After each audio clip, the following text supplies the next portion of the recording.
ಭಗವಂತ ಇರುತ್ತಾನೆ ನಮ ಸುತ್ತ ಅವತಾರ ನಾನಾ ರೂಪವೋ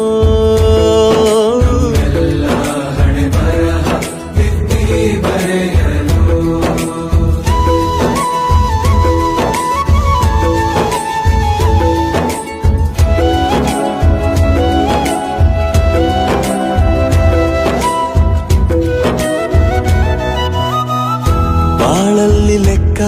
ಎಷ್ಟು ಮುಖ್ಯ ಎಂಬುದ ಬೆರಳಲ್ಲೇ ತೋರಿ ಕಲಿಸಿದ ಗುರುಗಳೇ